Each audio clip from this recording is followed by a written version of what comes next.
Bien-aimés dans le Seigneur, bonsoir, vous êtes bien sur votre chaîne La foi en Jésus, dans l'émission La vision et l'ambition, avec le pasteur Malou Mouleba, Serge. Bonsoir pasteur. Bonsoir ma chère sœur. Comment allez-vous? Je vais bien par la grâce de Dieu. Oui, la route n'était pas trop longue. Ça va, Dieu fait grâce pour son travail. Merci Seigneur. Avant de commencer cette émission, on va remettre ce moment entre les mains du Seigneur. C'est une très bonne chose, merci. Père éternel, nous te remercions cette émission. C'est toi seul qui nous donne la capacité de pouvoir te servir dignement. Père éternel, rends-nous utiles à travers cette émission, que nous puissions être des canaux par lesquels toi tu passes pour édifier ton peuple, Père éternel, afin que ton nom soit honoré et que ton peuple soit affermi pour qu'il ne soit pas emporté à tout vent de doctrine. Saint-Esprit, prend contrôle de toutes choses. Au nom de Jésus, j'ai prié. Amen. Amen. Alors, pasteur Malou, ce soir, on va aborder un sujet qui est quelle est la place de l'homme de Dieu au sein de l'Église. Ok.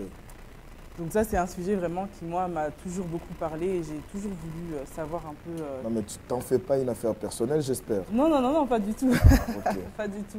Mais bon, c'est vraiment quelque chose que... Ce sont des questions que je me pose assez régulièrement et je pense que beaucoup de nos téléspectateurs aussi. Alors donc, est-ce que... Je suis disponible à condition que tu t'acharnes pas sur moi. On va essayer, on va essayer. Alors d'abord, tout d'abord, je vais te demander qu'est-ce qu'un homme de Dieu?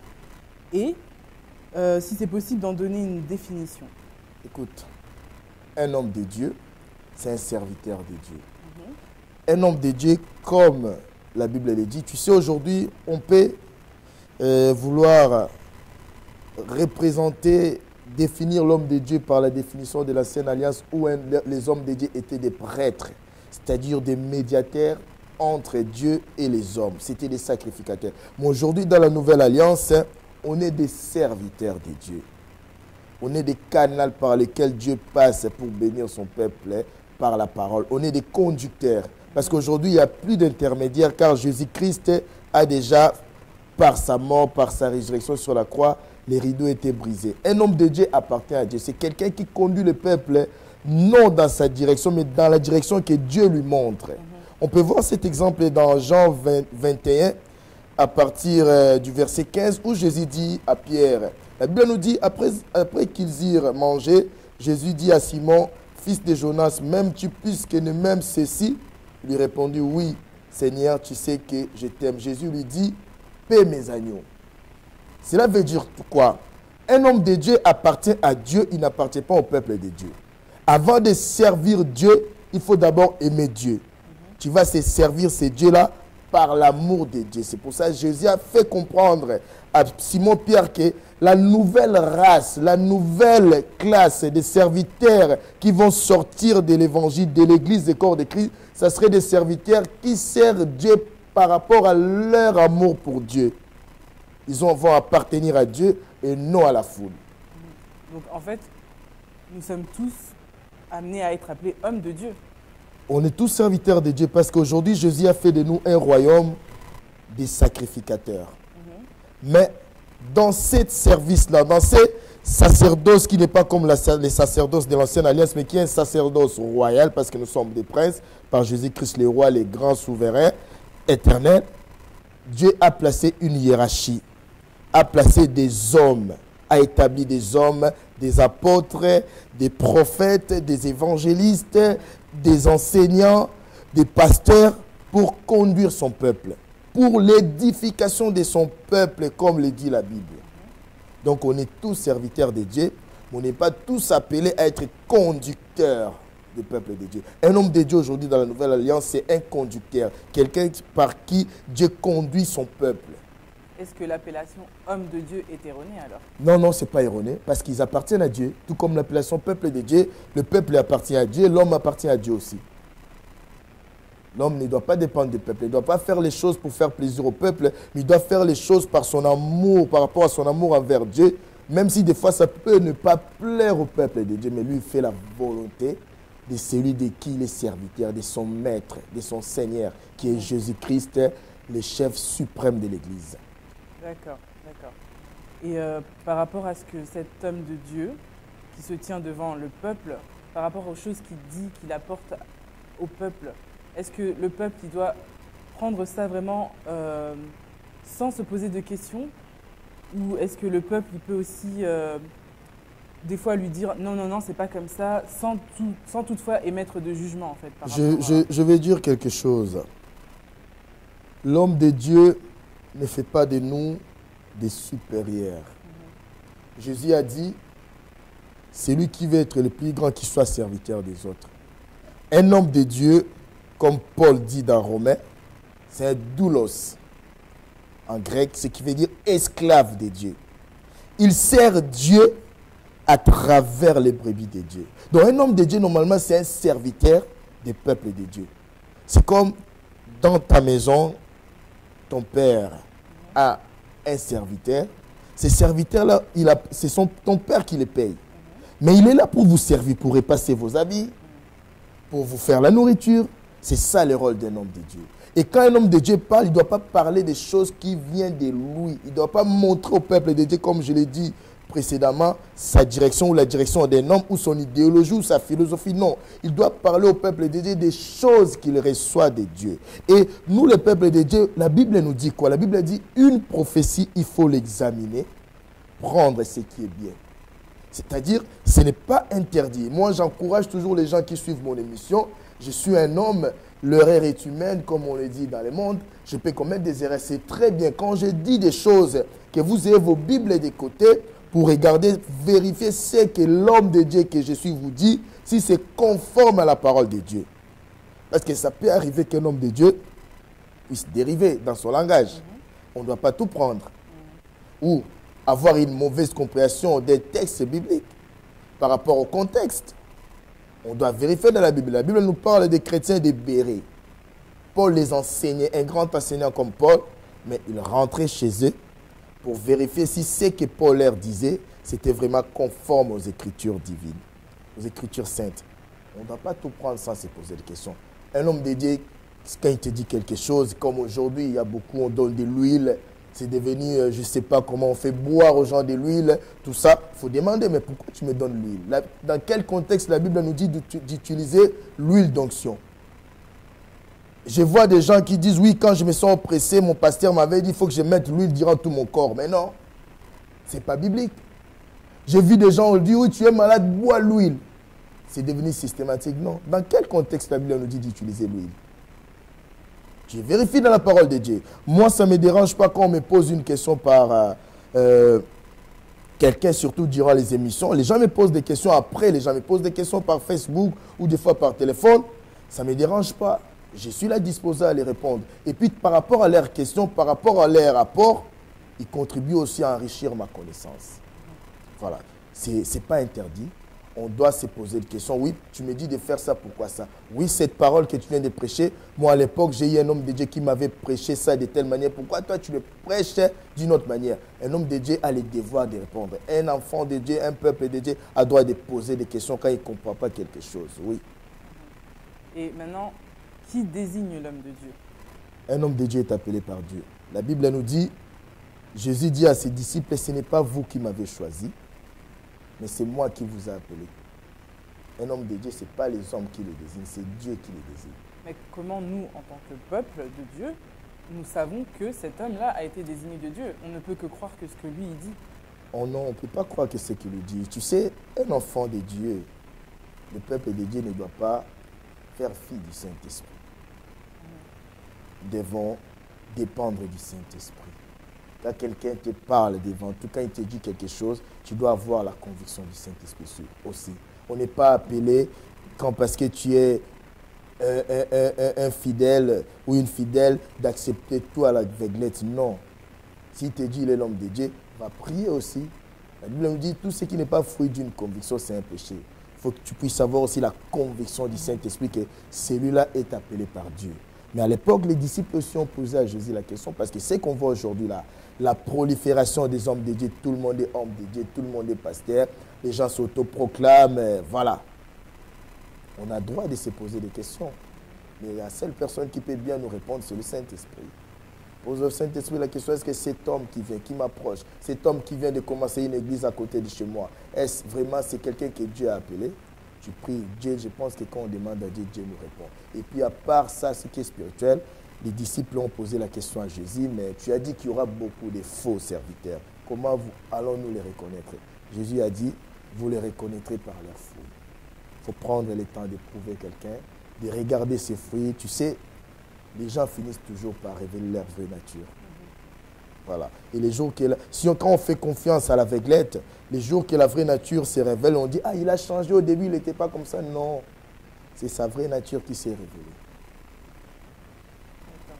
Par rapport à ça, je voulais savoir, est-ce que l'homme de Dieu a cette capacité, pour ne pas dire cette autorité, d'intervenir dans les affaires familiales de ses fidèles? Ah non, à part si on lui invite. Même si j'attends parler, même si je vois quelque chose que je soupçonne, je ne peux pas venir m'impliquer dans une affaire familiale, à part si la famille m'en donne le droit. Mais comment il va intervenir si la famille lui en donne le droit? Il doit se positionner ou comment il ne doit pas se positionner par rapport à ses sentiments. Hein? La famille lui expose les problèmes. L'homme de Dieu, tu sais, nous les hommes de Dieu, le vrai homme de Dieu, sont dépendants du Saint-Esprit. On ne sert pas Dieu par expérience, non. Il nous faut toujours répartir, revenir à la source. Demander à Dieu, regarde les problèmes de cette famille. La Bible dit, celui qui n'a pas la sagesse, qui la demande à Dieu. Et Dieu va te donner la sagesse. De donner des bons conseils, d'orienter des bons choix. Parce qu'il y a que le Saint-Esprit qui connaît ce qui est bien vraiment. L'homme de Dieu ne doit pas agir par ses sentiments, ni par ses émotions. Tu sais, ma petite expérience me montre que souvent, des fois, dans des problèmes de couple, quand la femme te parle, tu es vraiment convaincu que cet homme est méchant. Mais quand tu vas voir l'homme aussi te parler, tu ne sais pas où te situer. C'est pour ça, avant, j'ai remarqué une chose, personne n'a tort à 100%, personne n'a raison à 100%. C'est pour ça qu'il nous faut nous remettre au Saint-Esprit. Si Salomon avait la capacité de faire des bons jugements, c'est parce qu'il avait la sagesse que le Saint-Esprit lui donnait. Et par rapport à aussi ces histoires de famille, parfois on voit des hommes de Dieu qui interviennent en disant telle femme ne doit pas épouser tel homme, ou c'est pas le bon moment pour vous, le couple, de concevoir. Mais tu sais une chose. Quelle est votre position? Tu sais une chose, on n'est pas les bons moments. J'entends parler de ça, des hommes de Dieu qui disent oui, c'est pas un mari qu'il faut, c'est pas le bon moment. Par rapport à quoi? Bon, si le Saint-Esprit le lui révèle. Moi, quand ça arrive que le Saint-Esprit me parle, j'ai pris toujours Dieu pour que le Saint-Esprit parle à la personne aussi. Je vais vous dire une chose par rapport à ces cas-là. Moi, j'ai eu un cas où une fille de l'église, une Française, est venue me voir pour me présenter un fiancé. Et ce fiancé-là était un Africain. Et quand j'ai demandé à avoir un entretien avec le fiancé, je lui ai parlé, tu sais, je suis moi-même africain. Et puis s'il était du Congo, mais du Congo d'en face, de chez moi, du Congo-Brazza, j'ai pu déceler que ces garçons n'étaient pas sincères.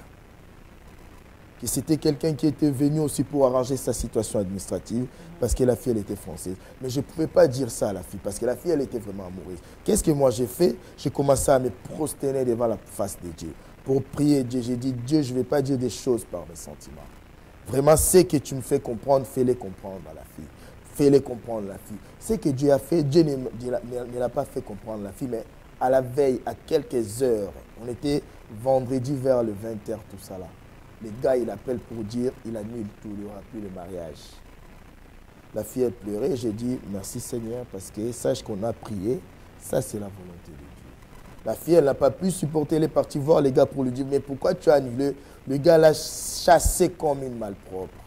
Il a dit, on dirait qu'il est possédé. Moi, je lui ai dit, non, non, il n'est pas possédé. Ça, c'est sa vraie nature que tu as vue. Dieu n'a pas permis ça. Si c'était arrivé qu'il puisse avoir des enfants, tout ça, ensemble avec toi, ça allait être plus grave. Béni Dieu. Mais aujourd'hui, la fille s'est remise de cette déception. Elle va bien. Donc, ce n'est pas à moi de m'imposer. Même si Dieu me donnait ça comme pensée, j'ai laissé à Dieu d'agir. Je ne peux pas agir à la place de Dieu. Et c'est cet engouement qu'on voit de certains fidèles. On dirait qu'ils adulent un peu cet homme de Dieu qui est là, leur pasteur et tout. Comme on dit, ils tremblotent devant lui. Comment on peut qualifier ça? Comment ils peuvent en arriver à ce point-là? Qu'est-ce qui fait qu'ils se comportent comme ça? Bon, ça, c'est quelque chose, il y en a, mais rarement chez les gens d'autres races. Mais j'ai remarqué cet engouement-là, il y en a beaucoup C'est dans les églises à expression africaine. C'est aussi, tu sais, quand on arrive dans la chrétienté, il y a aussi l'arrière-plan culturel qui est là, qui des fois, les mentalités sont difficiles à déraciner. Mais c'est à nous, les hommes de Dieu, de ne pas se laisser aller dans ces dérives. Parce qu'on est homme de Dieu, on appartient à Dieu, on est esclave de Dieu. Et le peuple de Dieu. Il faut faire tourner le peuple, le regard vers Dieu et non vers nous. C'est Jean-Baptiste a dit quoi? Il faut qu'il croisse et que moi j'ai diminue. Et je vois même, c'est les hommes de Dieu, il y en a qui prennent goût à ça finalement. Ils prennent goût à ça. Voilà, pour montrer à l'estrade, il faut qu'on lui porte sa Bible. Ils prennent goût à ça. Finalement, ils commencent à agir comme des tyrans dans une église. Et voilà, ils sont là, et comme on doit même chanter pour eux. Quand la chorale chante, il faut qu'ils parlent de l'homme de Dieu. Et voilà, moi, c'est des choses que je n'accepte pas. Vraiment, je veille sur ça. Parce que la gloire doit revenir à Dieu et pas à moi. Amen. Si les enfants de Dieu doivent avoir peur ou doivent craindre, c'est Dieu qui doivent craindre. Moi, ils doivent me respecter seulement parce que Dieu m'approuve. Je mérite un peu de respect, le respect du peuple de Dieu par rapport à ce que je suis pour Dieu. Et non, ce n'est pas le peuple de Dieu, ce n'est pas moi qui dois mériter tout le respect, toute la considération du peuple de Dieu. Ce n'est pas moi qui dois être adulé, ça devient une idolâtrie en fait. Exactement. Je vois des gens qui tombent aux pieds des serviteurs. Voilà, ça m'est arrivé que les gens essaient de me faire ça, surtout en Afrique. Hein. Mais c'est des choses que j'ai refusées avec sagesse. Voilà. Mais ma femme ne permet pas des choses comme ça. Et comment maintenant, par exemple moi, je fréquente une église et j'arrive dans cette église et je vois de tels comportements. Comment moi, en tant que personne que je suis, je peux aller vers cet homme de Dieu pour lui expliquer sans que ça parte dans un jugement, sans que ce soit mal pris, que ce soit à connotation négative? Oui, des gens, quand il y a quelque chose comme ça, il faut demander la sagesse de Dieu, que Dieu puisse te revêtir d'une douceur, non seulement d'une douceur, mais d'une autorité et puis d'une franchise. Que vraiment Dieu déjà puisse disposer le cœur de cet homme-là à t'écouter. Quand Dieu te donne la conviction de parler à cet homme, que tu lui parles avec amour. Parce que toute reproche, toute remarque faite sans amour ne produit rien. Il faut le faire avec amour, avec douceur. Écoute, moi, c'est des choses qui me blessent. Pourquoi tu te laisses ça? Tu lui montres aussi dans la Bible que ce que tu fais là, c'est pas biblique. Tu vois, il y a un moment, Paul et Barnabas, si je ne me trompe pas, ils étaient partis dans une ville, dans une bourgade en Grèce. Et puis ils ont fait tellement de miracles. Ils parlaient tellement bien, Paul, ils enseignaient tellement bien que finalement on a dit, oh là là, c'est des dieux. Et on prenait Paul pour un dieu et Barnabas pour sa porte-parole, parce qu'à l'époque, il y avait des dieux, leur porte-parole, tout ça. Paul, il a déchiré ses habits avec Barnabas. Il a dit, non, non, non, non. Ce n'est pas nous qui faisons des choses que vous voyez là. C'est Dieu qui le fait. Donc il vous faut glorifier Dieu et non nous. Nous, on n'est que des hommes. Ils se sont fâchés. J'ai déjà été aussi dans une convention des jeunes à Mulhouse, une église européenne. C'était tellement bien cette convention. Il y avait beaucoup de jeunes des églises de la région parisienne qui étaient venus. Comme tu sais, les églises de la région parisienne sont remplies souvent de jeunes d'origine africaine. C'était tellement bien, ces jeunes-là, ils ont commencé à chercher à aduler le jeune pasteur qui était responsable de l'organisation. C'est pas ça, dès qu'il est rentré au podium, il a dit, Lucie t'a gêné, il a dit, on va demander pardon à Dieu. Franchement, ce que vous venez de faire, c'est pas bon, c'est Dieu. On n'est pas venu, même l'organisation que vous venez, vous voyez là, c'est rien par rapport à ce que Dieu peut nous donner. Il a prié pendant des minutes, on a confessé, il a dit, donnez gloire à Dieu par moi. Donc on est capable de refuser ça. Ça m'arrive aussi, les gens m'appellent révérend, mais moi je crois que la personne pour moi qu'on doit révérer, c'est Dieu. Je refuse ça sagement, je dis, je ne suis pas révérend, je suis qu'un conducteur, je suis qu'un pasteur, un esclave de Dieu. S'il y a quelqu'un que vous devez révérer, c'est Dieu. Voilà. Comment on fait cette différence entre le conducteur et l'usurpateur? Parce qu'il y en a beaucoup. Il faut regarder les fruits. Tu sais, il faut plus juger l'homme par ses fruits, c'est-à-dire par sa conduite, par les faits que par ses paroles. Tu sais, tout le monde peut s'autoproclamer serviteur de Dieu. Et surtout actuellement, dans les milieux afro, tout le monde se dit serviteur de Dieu. Mais ce qui est sûr est que tout le monde ne craint pas Dieu. On doit voir la crainte de Dieu dans les hommes de Dieu. on peut voir la motivation qui pousse quelqu'un à servir Dieu. Tu verras cette personne, si c'est la notoriété, il insistera beaucoup sur son honneur, pour son amour propre. Je suivrai trop. Et tu verras les gens qui se donnent des titres. Hein. Oui, Bishop, tu vois, lui-même il écrit Bishop, lui-même il écrit votre apôtre. Voilà, c'est la notoriété qui l'intéresse dans son service pour Dieu, dans sa consacration à Dieu. Si c'est aussi les femmes, tu verras quelqu'un comme ça quand il prêche, même dans ses métaphores, il parlera beaucoup des femmes, sans faire exprès, parce que la nature finit toujours par apparaître. Quand c'est de l'argent, tu verras quelqu'un, n'importe quelle allusion, même son exemple, même sa métaphore, son analogie, ça aura toujours trait à de l'argent. C'est facile. Moi, quand je parle à quelqu'un, avec quelqu'un, dans 5 minutes, je peux savoir à 40% qu'est-ce qu'il est cette personne. Je peux savoir. Donc, maintenant, dans les églises, on a beaucoup, comment dire, déjà, par rapport à ce concept de disciple et adepte, comment on peut différencier l'adepte du disciple? Quelle est la définition? Mais tu sais, un adepte, c'est quelqu'un qui adhère à une idéologie, qui s'attache à une idéologie, qui s'attache à un homme, à une pensée. Mais un disciple de Christ, c'est quelqu'un qui produit par interaction ce qu'il voit Christ faire ou à travers sa parole. C'est quelqu'un qui non seulement s'attache à Christ, mais s'attache aussi à son enseignement. Du coup, on reconnaît qu'il est disciple parce que sa vie, son programme de sa vie, c'est ressembler à Christ dans sa conduite. Tu sais, quand est-ce qu'on appelait les gens les chrétiens? C'était parce qu'on a vu ces chrétiens-là de l'église primitive manifester l'amour, se comporter comme Christ, faire des miracles comme Christ. C'est pour ça qu'on a dit, ah, chrétiens, ils sont comme Christ. Même au départ, c'était péjoratif. Parce qu'on prenait l'église que Christ avait fondée pour une secte. On les a reconnus. Parce que Jésus a dit quoi? Quand les gens verront l'amour qui est entre vous, ils sauront que vous êtes mes disciples. On reconnaît un disciple surtout par l'amour. L'amour qu'il a pour Dieu. Et cet amour, il est manifeste aux êtres semblables que Dieu a créés. Il ne sert pas pour avoir la reconnaissance chez Dieu, chez les hommes, mais tout ce qu'il fait, il cherche à plaire à son Dieu, à son maître. Donc, un adepte ne peut pas avoir cet amour. Un adepte, il est là, il a adhéré à une idée, il a adhéré peut-être à une vision.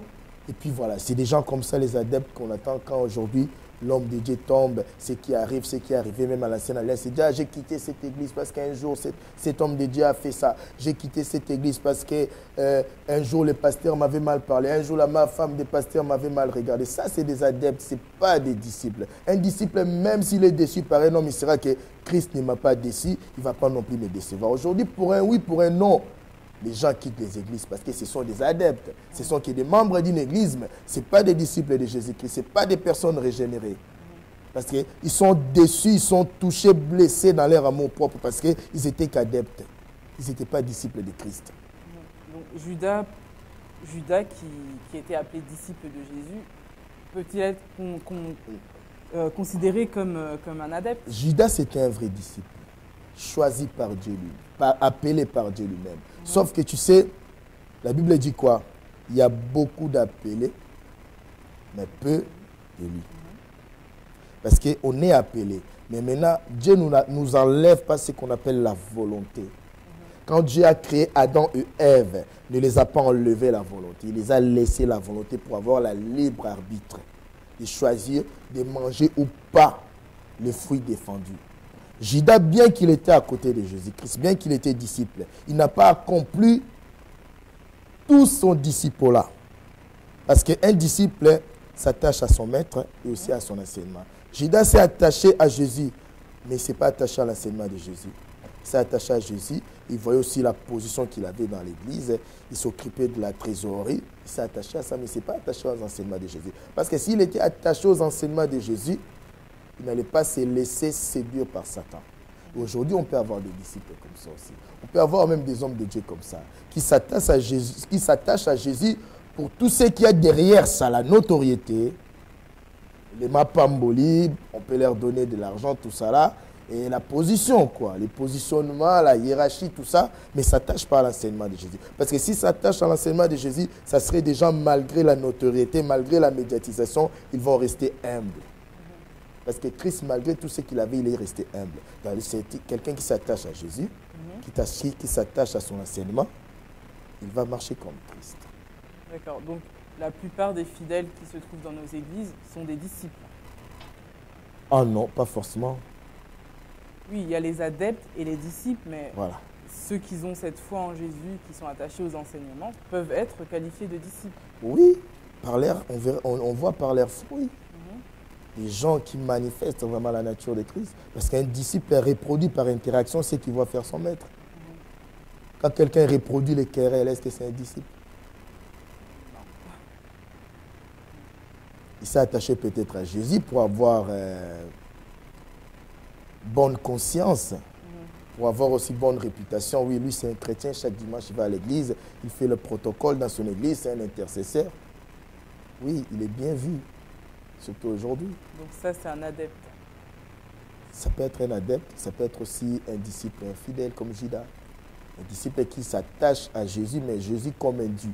Il s'attache à Jésus, pas par rapport à ce que Jésus il est, mais il s'attache à Jésus par rapport à ce que Jésus est là.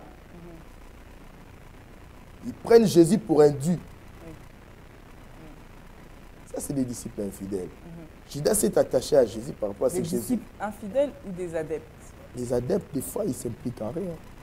Mais déjà, quelqu'un pour être un disciple, il faut qu'il soit né de nouveau. D'accord. Il y en a beaucoup dans nos églises qui ne sont pas nés de nouveau. À part qu'ils viennent à l'église, qu'est-ce qu'ils font qui ressemble au caractère, voilà, à la mentalité du royaume de Dieu? On n'est pas chrétien à l'église, on est chrétien en dehors de l'église. Car la Bible dit, vous êtes la lumière du monde. Parce qu'à l'église, on est censé être tous des lumières et dans la lumière. Mais quand on est en dehors de l'église, nous devons briller par notre conduite. Quelqu'un qui va qu'à l'église, qui est en dehors de l'église, il peut boire l'alcool comme tout le monde. Ce qui est en dehors de l'église, même l'alcool, c'est rien. L'alcool, voilà. L'abus d'alcool est interdit par la Bible. Mais quelqu'un, il y a des gens qui boivent pas l'alcool, qui ne dansent pas la musique du monde. Mais des gens très méchants.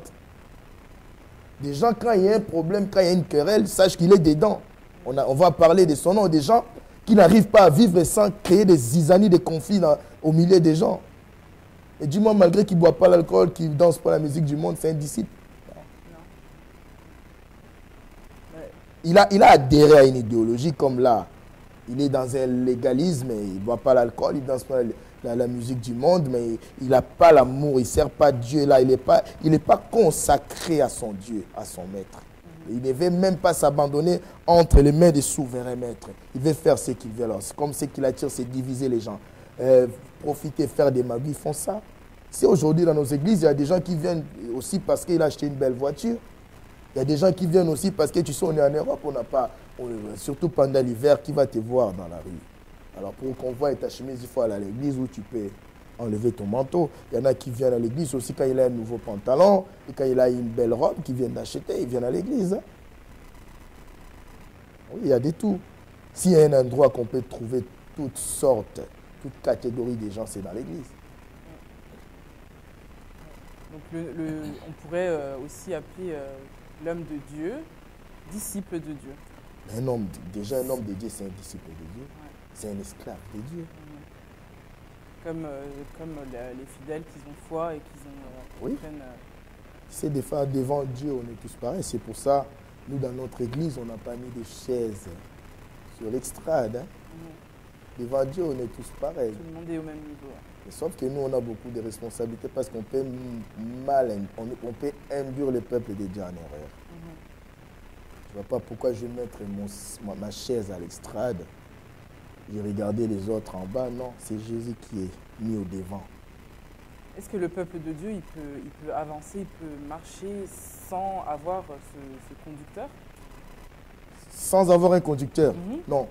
Un troupeau sans berger se perd. Un troupeau sans berger se perd. Un troupeau, ça serait comme à l'époque, à la période biblique des juges où chacun faisait ce qu'il faisait. Israël était dans la désolation. Dieu, quand il a fondé ton troupeau, quand il s'est racheté son troupeau par l'œuvre de la croix, il y a placé des bergers. Donc il peut en avoir plusieurs, ce n'est pas nécessairement une personne. Non, il y a plusieurs bergers parce qu'en fait, nous, on est des autorités déléguées. L'autorité principale, la seule, c'est Jésus-Christ. C'est lui le grand berger. Nous, on fait que ce qu'il nous dit. Personne ne fait des choses qui lui viennent en esprit. Non. Bien sûr, il y a des gens qui font des choses qui leur viennent en esprit. Ils les induisent, le peuple est déjà en erreur. Mais on est là pour mettre en pratique ce que Dieu nous ordonne de faire. Donc, par rapport à ça, comment dire, c'est si on est... j'ai perdu le fil. C'est pas grave. J'ai perdu le fil. Mais bon, donc l'homme de Dieu a son importance dans l'Église, mais Oui. il est appelé, comme on a dit au début. Mais si une personne n'a pas reçu cet appel-là et qui désire malgré tout être un conducteur, est-ce que c'est possible? La preuve en est, ça se fait aujourd'hui. Il y a des gens qui ne sont pas appelés, mais qui s'autoproclament serviteurs. Sans vouloir rentrer dans justement cette autoproclamation, mais en voulant vraiment de tout son être servir Oui, le non, Seigneur. il y a des gens comme ça. Tu sais, dans la Bible, il y a l'histoire d'un Simon qui était dans la Samarie. Quand il a vu les apôtres accomplir les miracles, quand il a vu des foules suivre les apôtres par rapport à l'enseignement de Jésus qu'il véhiculait, il a dit, oui, moi aussi, je veux que vous me donniez cette puissance-là. Il voulait être serviteur de Dieu de lui-même. Mais Paul a refusé. Mais aujourd'hui, il y a des gens qui sont faits serviteurs de Dieu parce qu'ils avaient gardé une enveloppe pour l'homme de Dieu. L'homme de Dieu, avec toute légèreté, il va faire de lui serviteur de Dieu. Ou c'est un pire petit à confiance de l'homme de Dieu. Avec les ailes, l'homme de Dieu fait de lui un homme de Dieu. Il y a des gens qui s'autoproclament aussi parce qu'ils ne veulent pas être sous autorité de quelqu'un. Ils se rebellent dans son église où il était, je ne sais pas, intercesseur ou diacre et puis créent son église. Mais tout ça, ça va nulle part parce que quel que soit ce qu'on peut faire, on peut même prêcher la bonne parole de Dieu. Si ce qu'on fait ne sont pas approuvés par Dieu, ça ne produit rien. Nous créons nous-mêmes, nous nous attirons nous-mêmes un jugement, une condamnation de Dieu.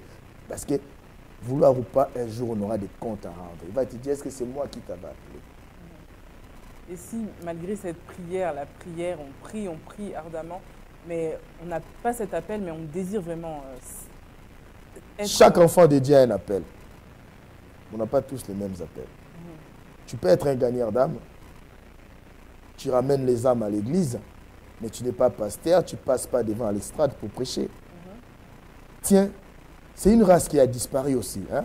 Et je peux même demander à notre régiste réalisateur, Papa Samuel Angolo. C'est une race qui a disparu, la race des gagneurs d'âme. Aujourd'hui, quelqu'un, quand il gagne d'âme, ça y est, il crée son église. Alors qu'avant, on avait des gens qu'on appelait des gagneurs d'âme. Ils allaient dans un coin, ils gagnent des âmes. Après, ils disent au pasteur, on a commencé à réunir 5-10 personnes quelque part. Il faut que tu viennes faire son travail. Mais aujourd'hui, les gens ne veulent plus être gagneurs d'âme. Quand il a cette grâce-là de gagner d'âme, il se dit, j'ai un appel de diriger une église. Ça ne veut rien dire. Il est très difficile de nos jours de gagner des âmes. Surtout dans le monde où on vit. En fait, ce n'est pas nous qui gagnons des âmes. On va mettre, on annonce. Parce que la Bible nous dit, le Saint-Esprit vous conduit dans la vérité. Nous, on ramène les gens en face de la vérité. Et la personne qui convainc le cœur des gens, qui ramène les gens maintenant dans la vérité, il fait rentrer les gens à l'intérieur de la vérité, c'est l'Esprit de Dieu. Et quand même les gens disent, oui, j'ai gagné des âmes. Ah bon? La Bible nous dit dans Jean 15, sans moi, vous ne pouvez rien faire. On ne peut même pas se chercher des éloges quand on fait des choses, parce qu'on n'est que des serviteurs inutiles. C'est Dieu qui nous rend utiles, parce que dans sa volonté souveraine, il décide, par exemple, je vais guérir quelqu'un par le main de ma sœur Cécile Catolussi. Je vais guérir quelqu'un, bénir quelqu'un par la prière de mon fils Serge. On n'est rien, on ne vaut rien, nous. Sans lui, nous ne pouvons rien faire. C'est pour ça qu'on ne peut même pas s'orgueillir des choses qu'on fait. Moi, je vois des gens qui font des photos parce qu'il a fait tomber les gens, tout ça là. Est-ce que c'est toi qui as fait ça? Est-ce que seulement le Saint-Esprit a besoin de la pub? Il faut se poser la question aussi. On ne fait rien, c'est le Saint-Esprit qui fait tout. On peut manipuler les gens, mais on ne peut pas le gagner en Christ. Sans le Saint-Esprit. Mais quand on manipule les gens, ça peut durer 1 an, 2 ans, 5 ans, 10 ans, mais un jour et l'autre, ils retombent dans le monde. Et comment on ressent cet appel? Toi qui es homme de Dieu, comment tu as ressenti ton appel? Écoute, moi, mon appel, je ne peux pas te dire que je l'ai ressenti. Étant enfant, j'étais quelqu'un de coincé, de timide. Mais quand les gens me voyaient, me disaient, ah, lui, ça va être un prêtre. Hier, aux Alassango, je ne calculais pas. Après un moment, je suis arrivé à l'âge de 12 ans. Je me suis inscrit On m'a inscrit à l'école des futurs prêtres. Ça n'a pas marché à cette même âge de 12 ans. Un jour, je suis parti dans une église. À l'époque, ce n'était pas des églises. Chez nous, au Congo, à l'époque, c'était des groupes de prière. Il y a quelqu'un qui a témoigné qu'il était sorcier, maintenant il est en Christ. Et après, on a fait l'appel des foi. Je suis sorti moi-même, j'ai donné ma vie en Christ. Après ça, je suis retourné dans le monde. Mais à chaque fois, j'étais allé dans le monde. Mais de temps en temps, j'allais dans les églises. À chaque fois que j'allais dans les églises, on me disait, toi, tu as un appel de Dieu. Je disais, ah, qui ça, et ça, c'est des flatteries. Et puis un jour, j'ai rencontré un homme de Dieu qui a été assez patient. Me dire vraiment, tu as fréquenté mon église depuis près d'un mois, mais Dieu me dit que tu es son serviteur. Mais il ne m'a pas fait la pression après. Je me suis retiré. Et c'est comme si ça commençait à retentir à moi. J'ai refusé ça. J'ai dit non, moi, ce que je sens à moi comme appel, c'était d'être un donateur. Parce que j'avais naturellement le réflexe de faire toujours des dons dans les églises. J'ai dit non. Moi, ma prière a toujours été que Dieu me donne beaucoup d'argent pour que je soutienne les œuvres de Dieu. Je ne voulais pas. J'ai dit pour que moi, je croie que je suis appelé par Dieu, il faut un jour que j'attende la voix. Je me moquais même des hommes de Dieu. Je disais, il faut que j'attende ma voix. J'ai dit, oh, mon fils Serge Malo, j'étais choisi. Et un jour, il est arrivé que j'ai attendu cette fois. J'ai failli faire tout dans mes amis. Tu avais mis Dieu au défi. Mais j'ai eu peur, j'ai dit, je ne veux plus que tu me parles. J'ai compris. Parce que je vais avouer, je vais confesser qu'au départ, quand j'ai commencé à servir Dieu, c'était par peur. Je ne voulais plus entendre cette voix. Je ne voulais plus voir des choses en ayant les yeux ouverts. J'ai servi Dieu par peur. Mais avec le temps, c'est un Père qui a la douceur, notre Dieu. Il a su me communiquer la passion de l'Évangile. Maintenant, je sers Dieu par amour pour Dieu. Et avant, je ne commettais pas de péché, c'était par peur de la voix qui m'avait parlé. Et maintenant, si je ne commets plus le péché, c'est par la crainte de Dieu. Une crainte avec amour. Voilà. C'est comme ça que mon appel est venu. Dieu m'a parlé personnellement. D'accord, merci beaucoup. Les gens m'ont dit, mais après Dieu l'a confirmé, il m'a parlé lui-même. Merci beaucoup, Pasteur Malou. Merci beaucoup de nous avoir suivis sur La Foi en Jésus, votre chaîne télévision chrétienne. Retrouvez-nous tous les lundis à 21 h dans l'émission avec le Pasteur Malou, La Vision et la Foi. La vision et l'ambition en Jésus. Merci beaucoup de nous avoir suivis et soyez bénis. Ok, on va finir par une prière. On peut finir par la prière, bien sûr. J'ai l'habitude de prier au début, à la fin. Et toi, je dis, toi, tu vas clôturer l'émission par ta prière. C'est moi qui vais prier. Je vais être béni par ta prière. Allons-y. Okay. Éternel, mon Dieu, merci pour cette grâce que tu nous as fait d'être ici présent aujourd'hui avec le pasteur Malou et nos frères qui se tiennent en régie. Merci pour tous les téléspectateurs qui nous ont suivis au travers le monde. Merci vraiment pour le Saint-Esprit qui était avec nous, Seigneur, et qui nous a conduits, Seigneur. Je te rends grâce, je te remercie de pourvoir à chacun de nos besoins, Seigneur, dans Amen. nos déplacements et afin qu'on puisse toujours être là pour partager ta parole, Seigneur. Amen.